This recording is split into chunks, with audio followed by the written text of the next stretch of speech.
నమస్తే అందరికీ. నేను మీ అనుశ్రీ. వెల్కమ్ టు అనుశ్రీ ఇంటి వంటలు.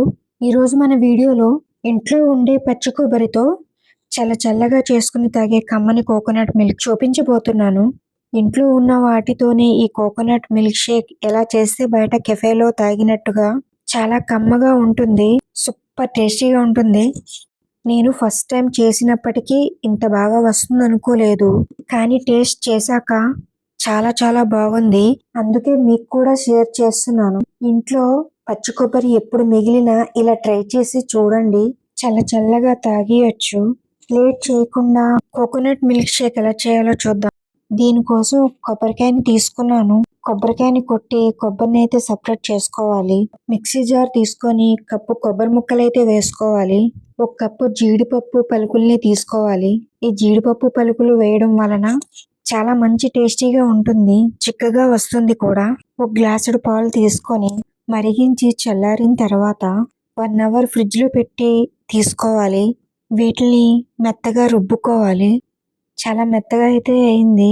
ఇందులో గ్లాస్ వాటర్ వేసుకొని వడకట్టుకోవాలి. మొత్తం గిన్నెలోకి అయితే వేసుకోవాలి. 1 స్పూన్ కార్న్ ఫ్లోర్ ని తీసుకొని కొంచెం పాలను వేసుకొని ఇలా బాగా కలపాలి. ఉండలు లేకుండా కలుపుకోవాలి.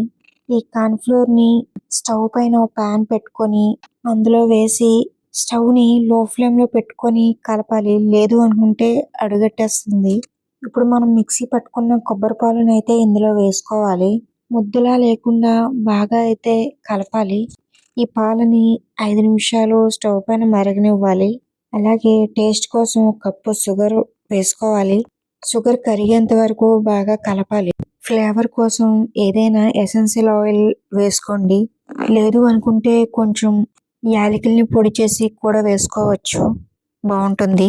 చల్లారిన తర్వాత గిన్నెలోకి అయితే ఈ పాలని అయితే తీసుకోవాలి. ఇలా తీసుకున్న పాలని ఏదైనా ఒక బాక్స్ లో తీసుకోండి. ఇప్పుడు దీన్ని 2 అవర్స్ ఫ్రిడ్జ్ లో పెట్టి తీసినట్లయితే చల్లగా కూల్గా ఎంతో టేస్టీగా ఉండే కమ్మని కోకోనట్ మిల్క్ షేక్ రెడీ అయిపోయినట్టే. ఈ ప్రాసెస్ మొత్తం చాలా త్వరగా అయిపోతుంది. బయట కొనుక్కునే పని లేకుండా ఇన్స్టెంట్ గా కమ్మని కోకోనట్ మిల్క్ షేక్ ఇంట్లోనే సింపుల్ గా చేసుకోవచ్చు. మీరు ట్రై చేయండి. ఒక్కసారి తాగారంటే అస్సలు వదిలిపెట్టరు, అంత బాగుంటుంది. ఎప్పుడు ఇదే చేసుకుంటారు, అంత కమ్మగా ఉంటుంది. ఇంకెందుకు లేటు, వీడియోలో చూపించినట్టుగా ట్రై చేసి టేస్ట్ చేయండి. మీకు ఏ విధంగా వచ్చిందో నాతో చెప్పడం అస్సలు మర్చిపోవద్దు. ఈ వీడియో మీకు నచ్చినట్లయితే లైక్ చేయండి. మీ ఫ్యామిలీకి, ఫ్రెండ్స్ కి షేర్ చేయండి. ఇలాంటి మరెన్నో రెసిపీస్ కోసం మా ఛానల్ ని సబ్స్క్రైబ్ చేసుకోండి.